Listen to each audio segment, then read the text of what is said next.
ઘણા યુવાનોને મેં વ્યસન મુક્તિ કરાવડાવી. પશુ બલિ જે હતી એ મેં અટકાવવાનો પ્રયત્ન કર્યો. કેટલાય પરિવારો છે ભાઈ કે આજે પોતે એ બિલકુલ શાકાહારી બની ગયા છે. જનની જણે તો ત્રણ નર જણજે, કાં ભગત કાં દાતા કાં સૂર, નહીં તો રેજે વાંજણી પણ મત ગુમાવીશ તારું નૂર. આજે એવા વ્યક્તિ સાથે હું સંવાદ કરી રહ્યો છું કે જેમને શિક્ષણથી ભક્તિ સુધીની સફર ખેડી છે અને એક શ્રદ્ધાની ઇમારત ઊભી કરી છે. અને એ જ ઇમારત આગળ આજે હું સંવાદ કરી રહ્યો છું. શ્રી ચેતનભાઈ દેસાઈ છે, સમાજ સુધારક પણ છે. શિક્ષકથી પછી અચાનક જીવન આધ્યાત્મિક થયું કેવી રીતે? શિક્ષણ એ પાયાની જરૂરિયાત છે અને નોકરી એ પરિવારની જરૂરિયાત છે. મારા મગજમાં, મારા હૃદયમાં એક અશાંતિ હતી. આમ એવું કહેવાય ને કે જે અંતરનો નાદ, ઓચિંતો અવાજ થવો, હું પડું કમ થવું અને ભગવાન સાથે સીધો સંવાદ થવો. 28 જાન્યુઆરી 2017થી મને જ્યારે શાંતિ પ્રાપ્ત થઈ, એની એ જ શાંતિ મેં જગતમાં વેચવાની ચાલુ કરી. તમે બોર્ડમાં લખ્યું છે હા કે અંધશ્રદ્ધાથી દૂર રહેવું, બિલકુલ. બીમાર થાય તો સૌથી પહેલી દવા લેવી, ડૉક્ટરની સલાહ લેવી. બિલકુલ. ને કોઈએ દાન કરવું નહીં. હા બિલકુલ. તો લોકો મેણા ટોણાય મારતા હશે ને કે આટલું બધું કેવી રીતે ઊભું કરી દીધું? સત્યતા છે ભાઈ. હું કોઈ જંગલમાં રહેતો નથી, હું એક પરિવારમાં રહું છું. હવે અમારા બાપ દાદાઓ જોડે પહેલાંથી જમીન તો હતી જ ભાઈ, પણ મારા હિસ્સામાં જે જમીન આવતી હતી એ જમીન મારું ગામ પણ સાક્ષી, મારો પરિવાર સાક્ષી, એ મેં સેલ કરી. તમારી સાથે તો 7 થી 8 હજાર અનુયાયીઓ પણ જોડાયા છે બિલકુલ છે. કેટલી લાઈફ બદલાઈ લોકોની? સૌથી પહેલાં તો અહીંયા કુટેવો છોડાવવાની મારી આદત છે અને સારી ટેવો પાડો. આ વર્ષની ભરતીમાં પણ ઘણા છોકરા અહીંયાથી હા થયા છે. દર વર્ષે 25 બાળકો તમે ગવર્મેન્ટ સેક્ટરમાં જાઓ છો એટલે મેં 25 સૌથી મોટા યજ્ઞ કર્યા એ નક્કી થયું. આજના જે યંગસ્ટર્સ છે બધા, જી, મોટાભાગના લોકો, આપણે કોઈને મળીએ તો એવું લાગે કે આ તો બધા દિવેલ પીધેલા છે. હા બિલકુલ. હસવાની પણ હિંમત નહીં લોકોમાં. લોકો ડિપ્રેશનમાં જ રહે છે. એવા લોકોને શું મેસેજ આપશો? ડિપ્રેશન એ આપણે જાતે ઊભો કરેલો રોગ છે ભાઈ. જેટલું તમે મોબાઈલમાં એક્ટિવ રહો છો એટલા તમારા જીવનમાં તમે એક્ટિવ થઈ જાઓ. જનની જણે તો ત્રણ નર જણજે, કાં ભગત કાં દાતા કાં સૂર, નહીં તો રેજે વાંજણી પણ મત ગુમાવીશ તારું નૂર. નમસ્કાર, હું છું જેડી ગુજરાતી. આપણી આસપાસ ઘણા એવા લોકો હોય છે મિત્રો કે માત્ર જીવન પોતાની માટે નથી જીવતા પણ બીજા લોકો માટે જીવે છે. અને કદાચ એટલા માટે જ લોકો એમને આદર્શ માને છે અને એમની વાતોને પણ જીવનમાં ખૂબ ગંભીરતાથી લે છે. આજે એવા વ્યક્તિ સાથે હું સંવાદ કરી રહ્યો છું કે જેમને શિક્ષણથી ભક્તિ સુધીની સફર ખેડી છે અને એક શ્રદ્ધાની ઇમારત ઊભી કરી છે. અને એ જ ઇમારત આગળ આજે હું સંવાદ કરી રહ્યો છું. શ્રી ચેતનભાઈ દેસાઈ છે, સમાજ સુધારક પણ છે. ચેતનભાઈ, પહેલાં તો વેલકમ આપને. Thank you. શિક્ષણમાં આપનો વિષય હતો શિક્ષકનો. જી બિલકુલ. અને શિક્ષકથી પછી અચાનક જીવન આધ્યાત્મિક થયું કેવી રીતે? જેડીભાઈ, હું એવું માનું છું કે માત્ર શિક્ષણથી કે માત્ર એક નોકરીથી તમે સમાજ સુધારક નથી બની જવાના. શિક્ષણ એ પાયાની જરૂરિયાત છે અને નોકરી એ પરિવારની જરૂરિયાત છે. પણ જગતને તમારાથી શું આશા બંધાણી છે? હું નાનો હતો, મારો જન્મ થયો અને 2-5 વર્ષનો હશું ત્યારે અમારા ઘરે એક ગુરુજી આવેલા અને મારા મમ્મીને એવા આશીર્વાદ આપીને ગયેલા કે આ દીકરો ભવિષ્યમાં ખૂબ મોટું નામ કમાશે. તો ભણવામાં મેં કોઈ કચાશ રાખી નહીં. મેં 12મા ધોરણ પછી PTC કર્યું, એમાં પણ સારા માર્ક સાથે ઉત્તીર્ણ થયો અને એના પછી હું વિદ્યા સહાયકમાં, અમે શિક્ષકમાં નોકરી પણ કરી. પણ કોઈકની કોઈક જગ્યાએ મારા મગજમાં, મારા હૃદયમાં એક અશાંતિ હતી કે જે મને એવું લાગતું નહોતું કે આ હોવું જોઈએ. વર્ગખંડમાં દર વર્ષે બાળકો બદલાય છે ખાલી બસ. તો કદાચ હું એક શિક્ષક હોત તો એ સ્કૂલનો સ્ટાફ, એ બાળકો અને બાળકોના વાલીઓ, આટલી જ મારી ઓળખાણ રહેતી. 2017 28 જાન્યુઆરી, આમ એવું કહેવાય ને કે જે અંતરનો નાદ, ઓચિંતો અવાજ થવો, હું પડું કમ થવું અને ભગવાન સાથે સીધો સંવાદ થવો. તો મેં એવું નક્કી કર્યું કે હું એક એવા સમાજમાંથી આવું છું, રબારી સમાજમાંથી, કે જે સમાજ હંમેશા શિક્ષણને પણ એટલું બધું મહત્ત્વ આપ્યું છે અને દેવી દેવતાઓને પણ એટલું બધું મહત્ત્વ આપ્યું છે. ઘણી બધી જગ્યાએ ઘણી બધી મોટી ગાદીઓ છે અને એ સમાજ સુધારણાના બહુ સારા કાર્યો કરી રહ્યા છે. તો મારું એક એવું સપનું મેં નક્કી કર્યું કે ભાઈ અમારા ખેતરમાં અહીંયા ભગવાનનું મંદિર છે અને એ મંદિરે નિત્ય પૂજા સ્ટાર્ટ થાય તો પૂજાથી તો 100% તમને પોઝિટિવ પરિણામ મળવાના જ છે. તો જે પોઝિટિવિટી મારા શરીરમાં આવી, જે પોઝિટિવિટી મને જાતે ફીલ થઈ, જે સુખ અને જે શાંતિ જોઈતી હતી, મૂળ અંતમાં તો તમે પૈસો કમાઓ, નોકરી કરો કે મોટા બિલ્ડર થઈ જાઓ કે મોટું જહાજ લાવી જાઓ, પણ મૂળ અંતમાં શાંતિ છે. અને શાંતિની શોધમાં 2017-28 જાન્યુઆરી સુધી મને શાંતિ નહોતી. 28 જાન્યુઆરી 2017થી મને જ્યારે શાંતિ પ્રાપ્ત થઈ, એની એ જ શાંતિ મેં જગતમાં વેચવાની ચાલુ કરી. ધીરે ધીરે ધીરે મારા શૈક્ષણિક જે વિચારો છે, મારો સ્વભાવ છે, અને આ જગ્યાનો આવકારો. ભગવાન જાતે બોલાવવાના નથી, દીવો ક્યારેય વાત કરવાનો નથી, મૂર્તિ ક્યારેય જવાબ આપવાની નથી. મને એ જગ્યાનો એક માધ્યમ પરમાત્માએ બનાવ્યો છે, અને મારા પરિવારે, મારા સમાજે અને આવનાર વર્ગે જે વિશ્વાસ મારા પર મૂક્યો, ધીરે ધીરે ધીરે સૌથી પહેલાં તો આજના યુવાનોને મેં વ્યસન મુક્તિ કરાવડાવી. કે દરેક ઘરે એક વ્યક્તિ કદાચ દારૂ પીતો હોય તો એ ઘરના 5થી 10 સભ્યો, એનું કુટુંબ, એનો પરિવાર, એના સગાવાલા, એ બધા જ લોકો એક ચિંતામાં હોય છે. તો આવું ધીરે ધીરે ધીરે કરીને બધાનો નશાબંધીનો અહીંયા એક મતલબ ભગવાનમાં એમને જોડ્યા. અને મેં એવું કીધું કે ભાઈ તમે મંદિરે નિત્ય આવતા હોય તો પછી તમે દારૂ પીવો છો, એનાથી બેટર તમે ના આવો, એમાં મજા છે. તો એ લોકોને ખબર નહીં શું અસર કરી ગઈ. કારણ કે ઘણા બધા લોકો એવું કહેતા હોય છે કે ભાઈ કોઈક મંત્રથી કે કશું ખવડાવીને દારૂબંધી અમે કરી આપશું, એ વાતો તદ્દન ખોટી. હું નથી માનતો. માણસ જ્યાં સુધી એના હૃદયથી નિર્ણય નથી લેતો, મગજથી નિર્ણય નથી લેતો અને સત્યતાનો સ્વીકાર નથી કરતો, ત્યાં સુધી એની કોઈ પણ કુટેવે ક્યારેય છોડવાનો નથી ભાઈ. એટલે સૌથી પહેલાં તે માણસોની કુટેવો છોડી. બીજું કે હું પોતે આજે પણ એક પૂજારીના રૂપમાં અહીંયા છું. મારા સમાજના કલ્ચર સાથે, એના રીત રિવાજો સાથે પણ હું જોડાયેલો છું. પણ જ્યારે પણ હું બહાર નીકળું છું તો 18 વર્ણ એ મારો સમાજ છે, એ વાત હું વિચારી અને ધીરે ધીરે બાળકોને એક જ શિખામણ આપું છું કે ભાઈ ભણજો. સાચી વાત. એટલે એ ભણતરનો વિષય છે, આ ગણતરનો વિષય છે. આ બંને ધર્મ અને શિક્ષણ એક સિક્કાની બે બાજુઓ છે એવું વિચારીને અને આજના ઘણા બધા યુવાનો ધીમે ધીમે ધીમે જોડાવા લાગ્યા. ને પછી મેં મારી એક ચેનલ ચાલુ કરી, વાતોનો વિહામો, કે રબારીનો દીકરો શું કરી શકે એમ. ઘણી બધી જગ્યાએ ભાઈ એવી મેન્ટાલિટી બધાની ચાલતી એમ કે રબારી સમાજ એવો સમાજ છે કે જ્યાં એક મોટરસાઇકલ લાવી હોય ને તો પણ દાણા નાખે એમ.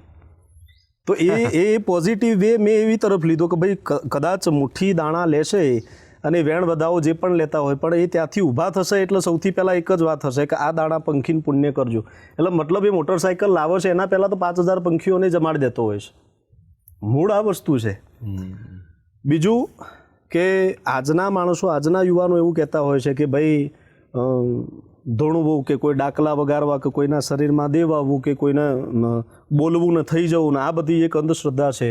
તો જેડીભાઈ મેં પણ જોયેલું છે, તમે પણ જોયેલું હશે કે આજના એન્જિનિયર, આજના ડૉક્ટર્સ, આજના ઘણા બધા સુશિક્ષિત બાળકો, દીકરા દીકરીઓ નવરાત્રિમાં આપ પણ જોતા હશો કે રાતના 12 વાગ્યા પછી, 2 વાગ્યા પછી એ બાળકો જાતે ફરમાઈશ આપતા હોય છે કે ડાકલા વગાડો અને અમે દોડીએ. એક મનોરંજનનું સાધન છે એ. માત્ર દેખો, મેં એક ગઈકાલે વિડીયો અપલોડ કર્યું હતું મારા પેજ પર. હું એમાં બોલ્યો હતો કે અત્યારે હાલ માતાજીના આશીર્વાદ મળે કે ના મળે, પણ તમારા ફોટા ઉપર લાઇક્સ મળવી જોઈએ, એ જ ઇન્ટેન્સથી લોકો જતા હતા. તો એ બધા બાળકોમાં મેં કોઈકની કોઈક રીતે ધર્મ જગાડવાનો મેં પ્રયત્ન કર્યો છે. અને દેવી શક્તિને કે તમારા સનાતન સંસ્કૃતિને એક મનોરંજનના સાધન માટે ના લઈ અને તમારા જીવનમાં ઉપયોગી થાય, તમારા થકી 5 માણસ, 50 માણસ, 5000 માણસ, 5 લાખ માણસનો ઉદ્ધાર અગર તમે કરી શકવા સક્ષમ હોય તો તમે પૂરેપૂરી તાકાત લગાવી દો. તમારી સાથે તો 7 થી 8 હજાર અનુયાયીઓ પણ જોડાયા. હા, છે, બિલકુલ છે. અને છેલ્લા 5-1 વર્ષમાં જ છે. એ લોકોનું જોડાવાનું શું કારણ? કેટલી લાઈફ બદલાઈ લોકોની? ઘણું બધું. હું જોઉં છું કે મારા મંદિરે કોઈ પણ માણસ અગર, સવાલો ઘણી બધી જાતના હોય ભાઈ, અને દરેકની જરૂરિયાતો સરખી નથી હોતી. કોઈ માણસની ફરિયાદ એવી હોય કે મારા ઘરે સંતાન નથી, તો એક આશા સાથે હું અહીંયા આવું છું. મારી જોડે નોકરી નથી તો હું મંદિરે આવું તો મને નોકરી મળી જશે. મારા ઘરે બીમારી છે તો આ થઈ જશે. પણ નહીં, હું એ બધાને એવું કહું છું કે તમે સ્વયં જાગો. તમે રોજ સવારે બ્રહ્મ મુહૂર્તમાં જાગો, સવારે નાહી ધોઈ માતા પિતાના ચરણ સ્પર્શ કરો, સૂર્યનારાયણ ભગવાનને જળ ચડાવો, અને જેટલું તમે મોબાઈલમાં એક્ટિવ રહો છો એટલા તમારા જીવનમાં તમે એક્ટિવ થઈ જાઓ. તો એ પ્રગતિનો પંથ ત્યાંથી જ ચાલુ થાય છે ભાઈ. સૌથી પહેલાં તો અહીંયા કુટેવો છોડાવવાની મારી આદત છે. અને સારી ટેવો પાડો. રોજનું લગભગ મેં શરૂઆત કરી ભાઈ તો સૌથી પહેલાં અમારો જે બેકવર્ડ પટ્ટો જે કહેવાય એ પટ્ટામાં મેં જવાનું ચાલુ કર્યું. ધીરે ધીરે ત્યાં પશુ બલિ જે હતી એ મેં અટકાવવાનો પ્રયત્ન કર્યો. વાહ. કે ભગવાનને રાજી કરવા માટે તમારે કોઈ બકરા કે કૂકરા મારવાની જરૂર નથી ને તો જ ભગવાન રાજી થશે એવું પણ નથી હોતું. એમ ભગવાન સ્વયં તમારો ભાવ જોતા હોય છે. કોઈ જીવને મારી અને જીવ હિંસા કરી અને તમે એવું માગો છો કે અમારા ઘરે સુખ આવે, એ વસ્તુ ક્યારેય શક્ય નથી.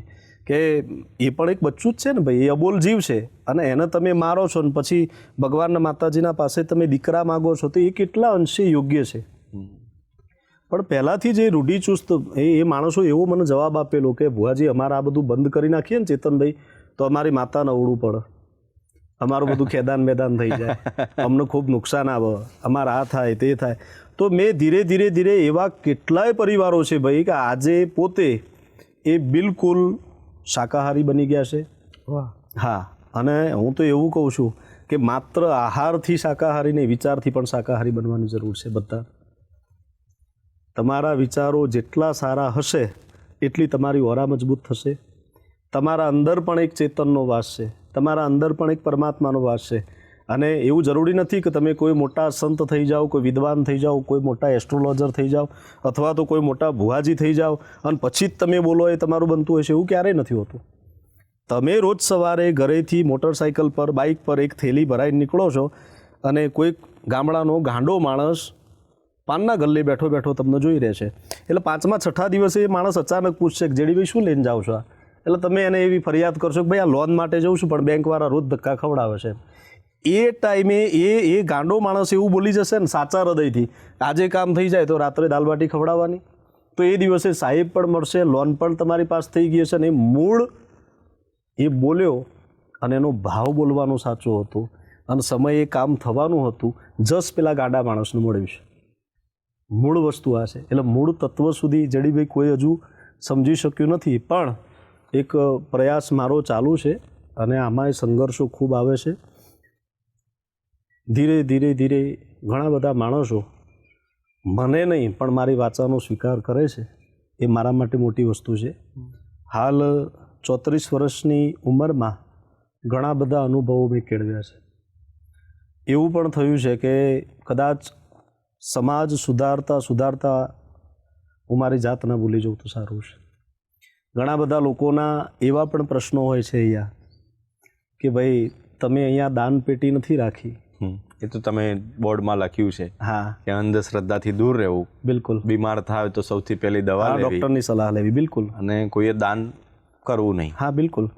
તો લોકો મેણા ટોણાય મારતા હશે ને કે આટલું બધું કેવી રીતે ઊભું કરી દીધું એમ. હા, ઘણા બધા પ્રશ્નો એવા આવતા હોય છે.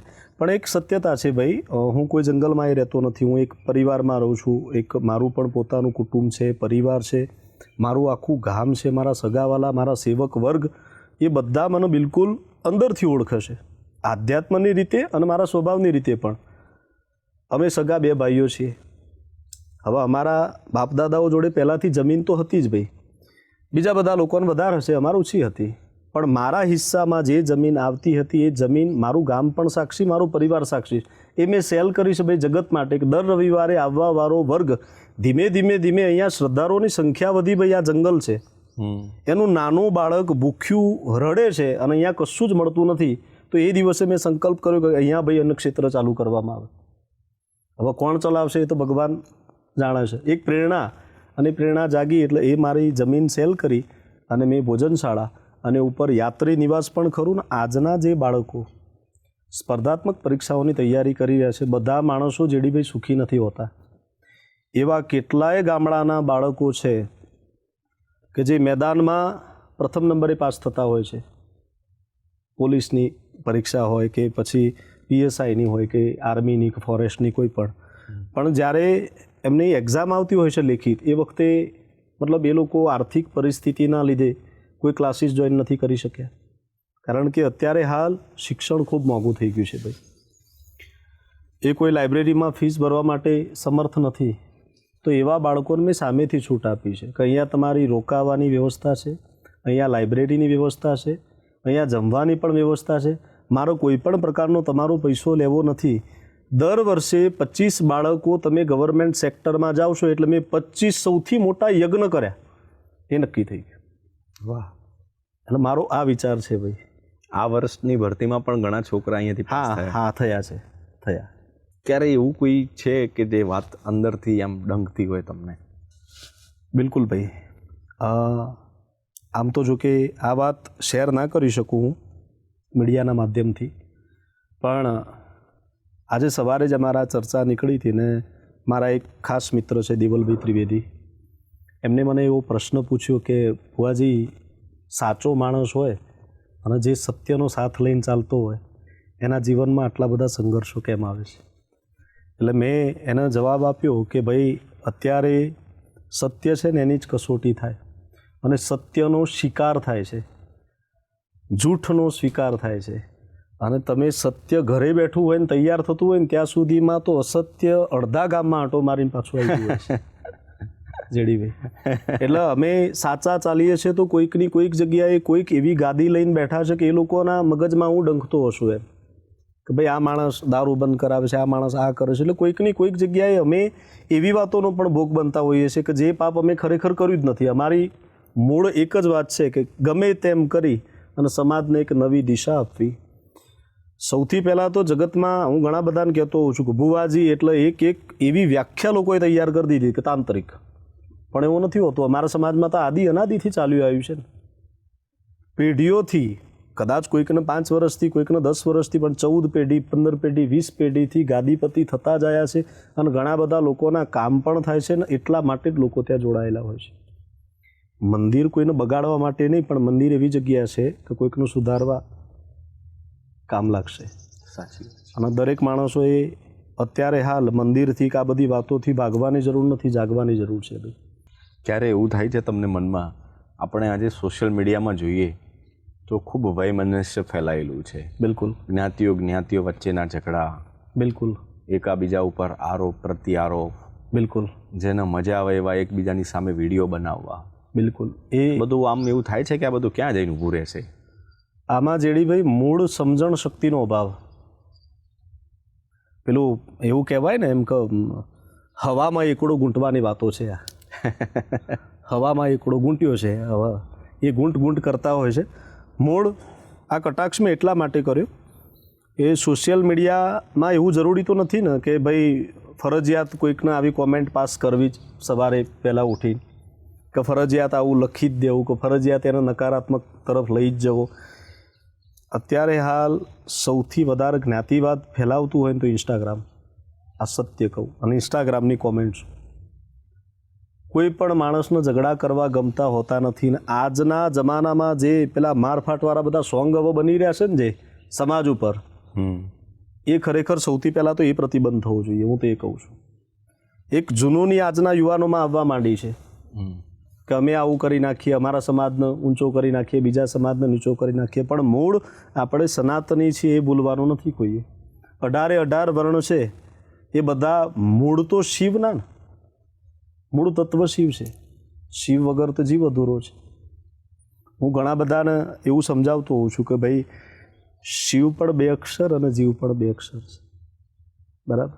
શિવના માથામાં ચંદ્ર એ 2 અક્ષર છે, જટા 2 અક્ષર છે, ગળામાં સાપ છે 2 અક્ષર છે, રાખ લગાવેલી છે 2 અક્ષર છે.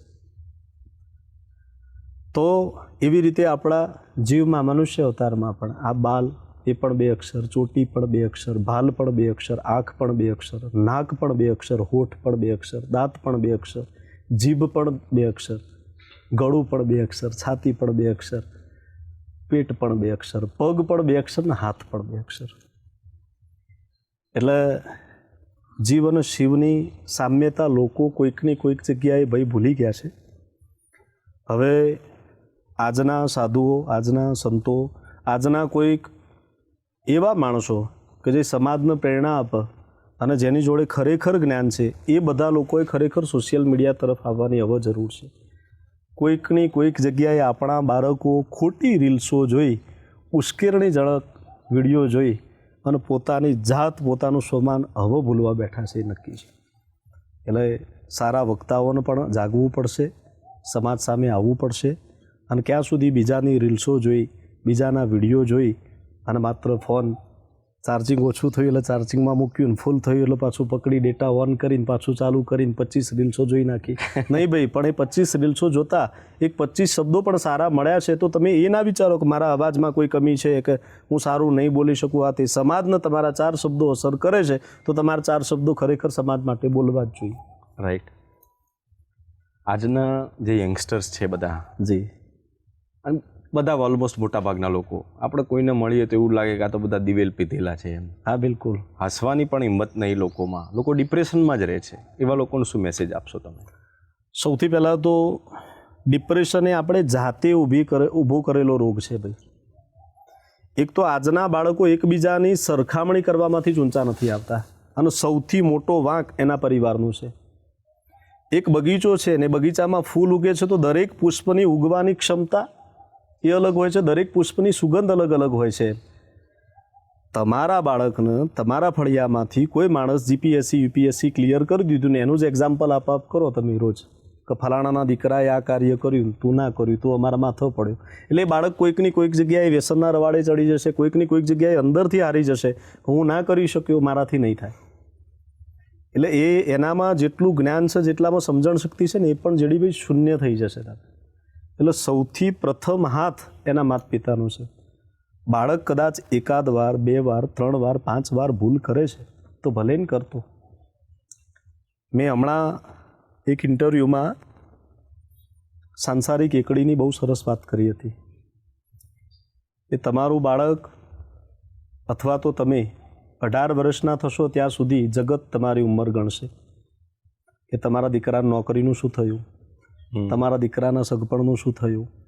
19 વર્ષના થયા એટલે હું ગણીશ, એ ગણવાનું તમારે ચાલુ થશે. જેવું હું ગણવાનું ચાલુ કરીશ એવું વિષ, એટલે આ સંસારરૂપી વિષ તમારા ભાગમાં આવશે. એને પીવું પડશે. એ કેટલા વર્ષ સુધી? તો 21, 22, 23, 24 અને 25મા વર્ષે એ વિષને પચાવવાનું છે તમારે. સમાજ તો ટીકા કરવાનો જ છે, કારણ કે એ તમારે સરખામણી કરવાનું છે એકાબીજા સાથે. એ વિષ તમે પચાવ્યું એના 5 વર્ષ પછી 26, 27, 28, 29 ને પછી જ હું તરીશ. પછી તરવાની વાત છે. 30 વર્ષનો યુવાન ક્યાં પહોંચ્યો હોય ને પછી તમે 18 વર્ષના બાળકને એવું કહો તમારા ઘરમાં કે પેલો ક્યાં પહોંચ્યો ને તું ત્યાંનો ત્યાં, ભાઈ પણ એ 18નો છે ને પેલું 30નું છે. 30 પછી જ તમારે બીજાને તારવાના છે. 31, 32, 33, 34 એમ કરતાં કરતાં કરતાં પછી 40, પછી જગતમાં તમારે ચાલવાનું છે. ક્યાં વાત હે. તમે જ્યારે જગતમાં વિષ પીધા પછી જ્યારે તમે ચાલ્યા પછી જગત તમારા માટે તાલીઓ પાડવાનું છે. 41, 42, 43. આ તાલીઓ પડી એટલે એના પછી ફરીથી પણ એ તાલીઓને પાછી પચાવવાની છે. 50મા વર્ષે તમારો સરસ બંગલો બની ગયો, સરસ ગાડી આવી ગઈ, સરસ જમીન રાખી લીધી, સરસ ફાર્મ હાઉસ બનાવ્યું, દીકરાના ઘરે દીકરા થઈ ગયા, પછી 50 વર્ષે અભિમાન આવે તો તમે શૂન્ય પાછા. એટલે 50માં એ પાછું પચાવવાની વાત છે. એટલે મૂળ આપણા સનાતનના થોડા ઉપદેશો એ બાળકોમાં લાવવાની જરૂર છે અને જોડે જોડે શિક્ષણ અને ધર્મ આજનો બાળક જોડે લઈ ચાલશે તો કોઈ જગ્યાએ ભૂલો પડશે નહીં, એની શ્યોરિટી હું આપું છું. કારણ કે તમારા અંદર એક ચેતના છે, તમારા અંદર એક પરમાત્મા છે. પરમાત્માને તમે જાગતો તો રાખો, એ સૂઈ જશે તો બધું શૂન્ય. એટલે આજના બાળકોને હું આ ચેનલ મારફતે એક જ એવી વિનંતી કરવા માગું છું. જેડીભાઈ બહુ સવાલ સરસ કર્યો મને કે ભાઈ ડિપ્રેશનનો શિકાર ના બનો.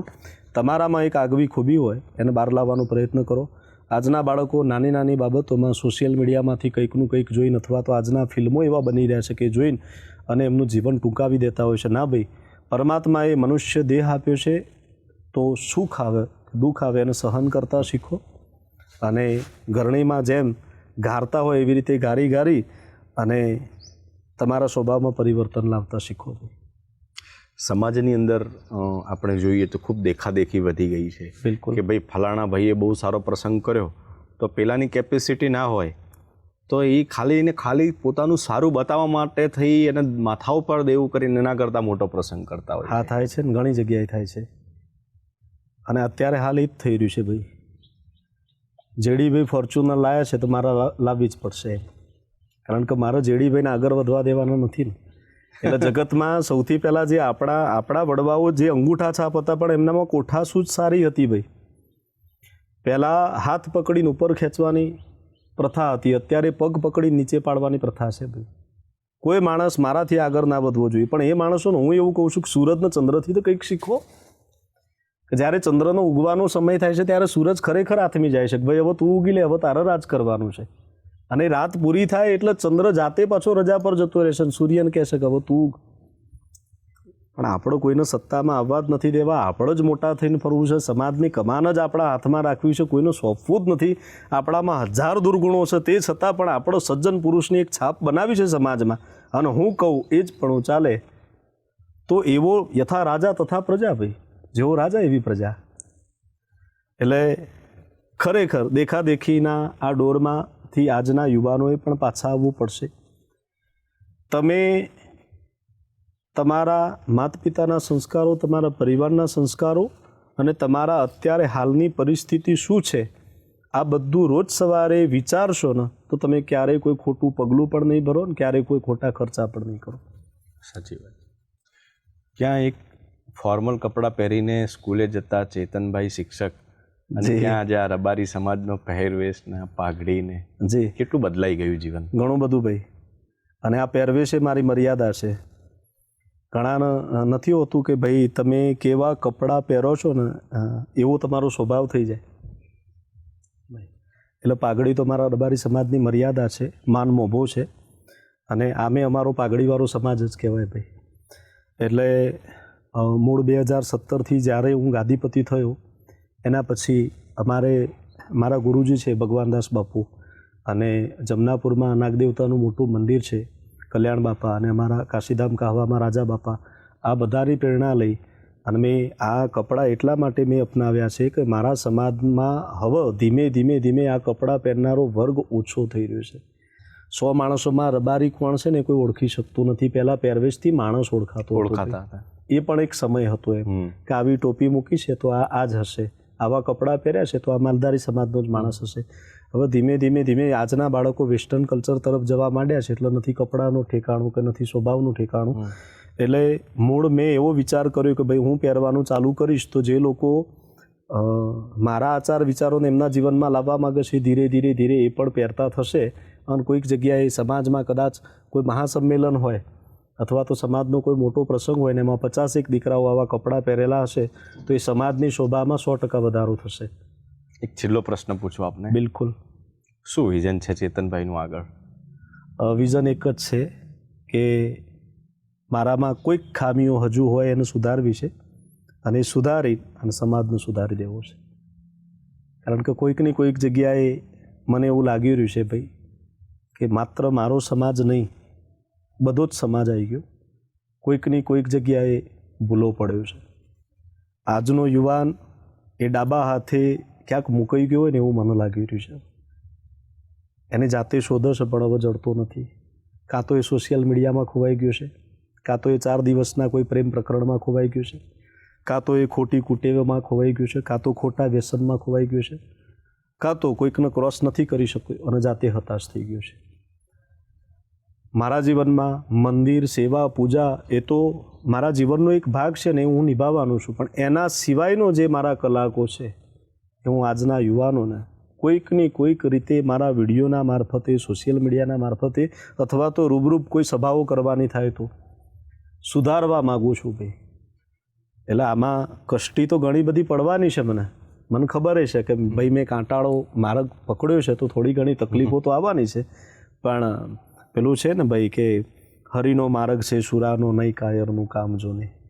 એટલે આ રસ્તામાં તકલીફો ખૂબ આવશે, પણ આપ જેવા અને બીજા બધા વડીલોના આશીર્વાદ મળશે તો હું તો એક 34 વર્ષનો બાળક ભાઈ, અત્યારે મારી ઉંમરના દીકરાઓ કોલેજમાં બુલેટ અને મોગી બાઇકો લઈને બેગ ભરાઈને અને આખો દિવસ ફરે જતા હોય છે કાનમાં હેન્ડ્સ ફ્રી લગાવીને. હું જોતો હોઉં એટલે મને એવું થાય કે ભાઈ આમના ભવિષ્યનું શું થશે. પણ હવે આજથી માંડી અને મારા જીવનમાં ચેનલ મારફતે હું એવું કહેવા માગું છું કે શક્ય એટલું આજના યુવાનો અગર જો મને સપોર્ટ કરશે, અથવા તો હું એવું નથી કહેતો ભાઈ કે આપ મારા મંદિરે આવો ને આપ મારા શિષ્ય થાવ, હું કોઈને શિષ્ય બનાવતો જ નથી, પણ તમારા માતા પિતાના આદર સન્માન કરો, તમારા વડીલોના આદર સન્માન કરો, તમે પ્રભુ ભક્તિમાં લીન થાવ, જોડે જોડે તમારા સમાજમાં શું કરવું છે અને તમારા જીવનમાં શું કરવું છે એનો આજથી ગોલ નક્કી કરો. ભગવાનનું નામ લઈને અને એ તરફ મહેનત કરો, તમે ચોક્કસ સક્સેસ થશો. કોઈ 5 વર્ષ પહેલાં થશે, કોઈ 5 વર્ષ પછી થશે, પણ જે ગોલ આપણો નક્કી છે ભાઈ, એ નક્કી 100% પરિપૂર્ણ થશે. અને એ બાબતે આજના યુવાનોને હું એવું કહું છું કે હું માત્ર ચેતન ભુવાજી કહું છું એટલા માટે નહીં, પણ તમને જે પણ દેવી દેવતામાં શ્રદ્ધા છે, અથવા તો નથી તો પણ કૃષ્ણ પરમાત્મામાં શ્રદ્ધા છે, અથવા તો ભગવાન રામ શ્રદ્ધા છે, અથવા તો તમારા કોઈક લૌકિક ગુરુ છે એનામાં શ્રદ્ધા છે, કોઈ જગ્યાએ નથી તો તમારી જાતમાં શ્રદ્ધા છે, તમારી જાતનો ગુરુ બનાવી લો અને એક મસ્ત જીવન જીવીને જાઓ. કારણ કે જેડીભાઈ, સવારે ઉગતો સૂરજ અને સાંજે આથમતા પહેલાં ઘણું બધું શીખવાડીને જાય છે. કાં તો નિસંતાન દંપતીના ત્યાં એક સરસ દીકરાનો જન્મ થતો હોય છે, કાં તો કોઈકનો એક દીકરો મરી જતો હોય છે, કોઈકનું ઝૂંપડું મેલ થઈ જતું હોય છે, કોઈકનો મેલ પડી જતો હોય છે, કોઈક એકદમ સ્વસ્થ તંદુરસ્ત માણસ અચાનક કોઈક મોટા રોગનો રિપોર્ટ એ દિવસે આવતો હોય છે, અને કોઈક વર્ષોથી રોગથી પીડાતો હોય ને એ જ દિવસે એનો નોર્મલ રિપોર્ટ આવે. એટલે સૂરજ ઉગતા અને આથમતા પહેલાં ઘણું બધું શીખવાડી જાય છે. એટલે આજના યુવાનો આવી બધી વાતોથી ભાગો નહીં પણ જાગો, એટલું ચોક્કસ કહીશ. ખૂબ ખૂબ આભાર ચેતનભાઈ. અને જે ભાવ તમે લઈને ચાલો છો, જે ઈશ્વરને પ્રાર્થના, જે એક સમાજ સુધારવાનો અને સમાજને નવી દિશા આપવાનો આપનો જે ભાવ છે, એ ભાવ આ જ રીતે આપ કાયમ લઈને ચાલશો અને એમાં અનેક લોકો આવા સારા કાર્યમાં જોડાશે અને એમાં તમે સફળ પણ થશો. Thank you. ચેતનભાઈ દેસાઈ છે, એમને જીવન જીવવાની ખૂબ સારી એવી પ્રેરણા આપી. સમાજ સુધારક તરીકે તેઓ કાર્યરત છે અને એમણે એ પણ સ્વીકાર્યું કે આ કાંટાળો માર્ગ છે અને એમાં ચાલવું પડે તો પણ વાંધો નથી. બિલકુલ. તમે ક્યારે એવું જોયું છે કે આ અંધારાઓએ સવાર જ ન થવા દીધી હોય? Keep watching Gujarat first. નવા ગેસ્ટ સાથે ફરીથી મળીશું. ગમે તો સૌને કહેજો, ન ગમે તો મને કહેજો.